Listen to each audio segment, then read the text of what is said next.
It is a wonderful experience, and there is stuff everywhere. There are just things strewn all over this house.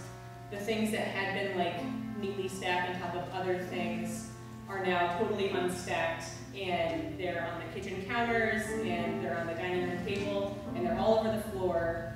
And the dining room area is the staging area for all of this painting. So if you were to come to our house right now, you really would have to like maneuver over paint cans and tarps and brushes to get from one side of the house to the other. And so we decided that now that all of this stuff is out in the open, and now that we can't avoid looking at it anymore, we are going to channel all of the stress that this is causing us, and we're going to channel that into donating or recycling all of the things that we thought we needed, but that turns out we don't really need. And as it turns out, when we began this process, I really didn't think that two people living in a 950 square foot house would be bringing truckloads of stuff to donate.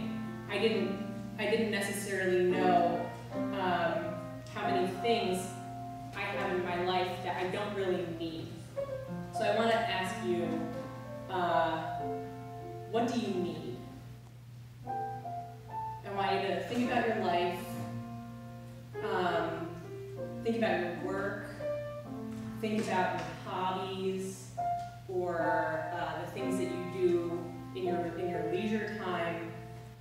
Think about the things that you carry around in your pockets, or in your purse, or in your bag, everywhere you go. What is it that you need? Maybe think about making like a list of those things. It's helpful, I think, to have a list of the things that we need. So the other day, Julie and I were sitting on the living room floor, and we were going through old records. And you'll be happy to know that the vast majority of them are jazz records. So you'll be very grateful to know that, I'm sure. But so we're going through these old records, and we have two piles going. We have the save pile, and then we have the keep pile. And Julie would hand me a record, and I would tell her the story about the record, when and where it was acquired, and through whom. And so every record ended up in the keep pile. And so then Julie finally says to me, do we really need these? But those are not the words that she actually used. She didn't say, do we really need these? What she said was, do you really need a second copy of Barbra Streisand's Greatest Hits? So what I heard when she asked that question, because obviously the answer is no, but what I heard when she asked that question is, do we really need all this stuff? Do we really need all this stuff in our house, in our lives?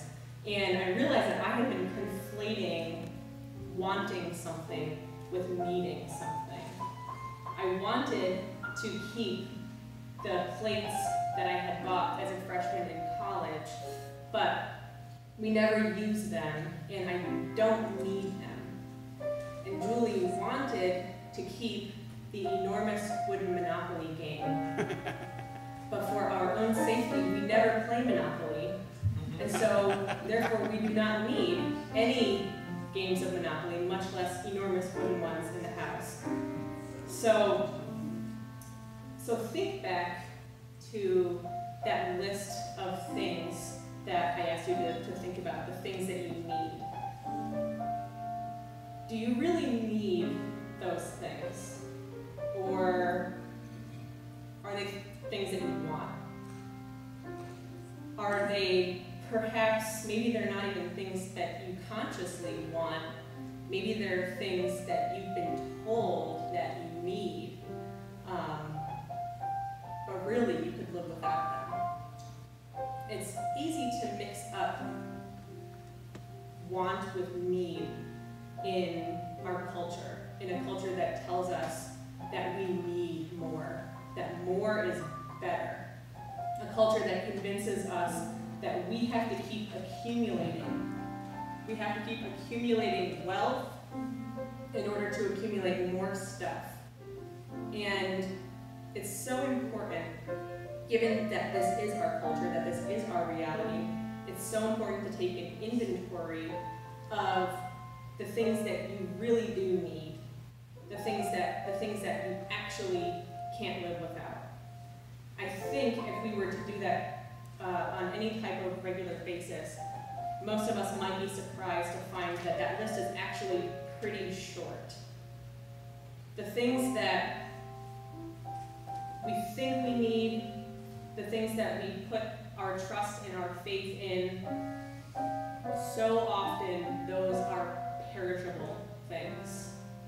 Perishable things like what Jesus is talking about in this text. And these things might be sentimental, like records, or they might be things like your career, or your finances, or your family, or your relationships. And it's a painful reality, I think, to acknowledge that the things that we hold most important, these things that we invest so much of our time and our energy and our love into, these things are perishable. Our careers, our finances, our relationships, our families, these things and these people are going to disappoint us. They are fallible and they are flawed, and if they haven't already, they're going to let us down eventually. And yet, these are the things that we believe, that we hold our faith in, that make us who we are.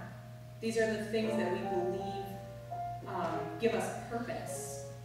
These are the things that we can see and that we can touch and we can feel, and so they must be real because we can touch them. We have convinced ourselves that we need these things, and yet, certainly Jesus would have included that list of things when he says to the crowd, "Do not work for the things that perish."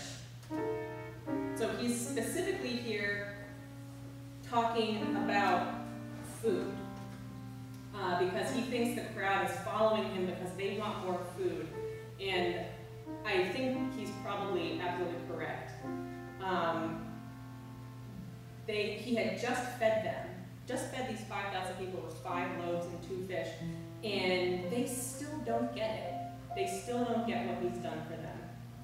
They're following him not because they had had this conversion experience and they had come to trust in him and in God's promise and cause of peace and justice and freedom for everyone throughout the entire world, or because in that meal they had experienced God's kingdom drawing near and they wanted to be a part of it and they couldn't get enough of it.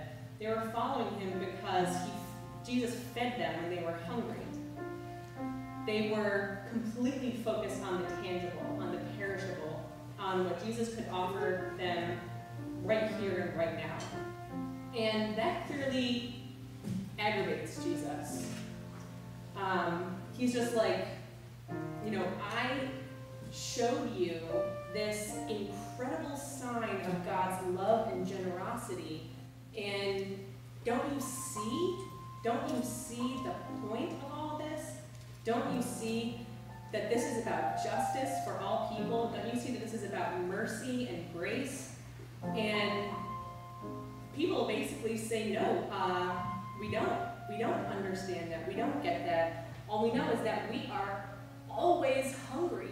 Literally, we are always hungry for food. We always have this insatiable need. And it seems like you are the person who can meet that insatiable need. And so Jesus is rightly dubious of our need for perishable things and putting our faith and our trust in the tangible, because that type of faith as Jim was talking about selfish and selfless earlier, that type of faith is always going to be selfish, putting our own needs over and above being God's hands and feet in the world. When we place our faith in things that are perishing, our faith doesn't compel us to point to God's kingdom of justice and mercy and grace come near. But so Jesus is calling us to a completely different kind of faith than the one that our culture offers to us. A faith not focused on the things that we have been told that we need, not focused on the things that perish, not focused on me and my needs over and above everyone else. Jesus is calling us to a faith that believes in God's cause, which is to believe that people deserve food not because they earned it, but because they're hungry. And we are a people of abundance, so we know that there's more than enough to go around. There's no reason for people to be hungry. Jesus is calling us to believe that your worth is not based on your productivity or how much money you earn or bring in or save.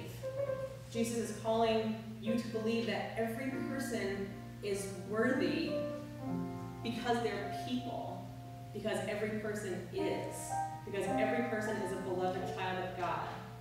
Jesus is calling you to believe that you don't need the things that you've been told you needed, the things that our culture convinced you to invest in and to place your faith in, because those things are perishing. They're not real. But Jesus offers you reality. That's the bottom line here. This is reality. He offers you an opportunity for your whole life to be influenced and changed by lives lived in service to others, by lives lived in love and understanding, and in compassion and mercy and justice and grace. Jesus offers you a glimpse into God's kingdom, where 5,000 people can be fed with 5 loaves of bread just because they're there. A kingdom where you're hungry, you get food. You exist, you get love. You get freed. You are free from your insatiable wants and needs.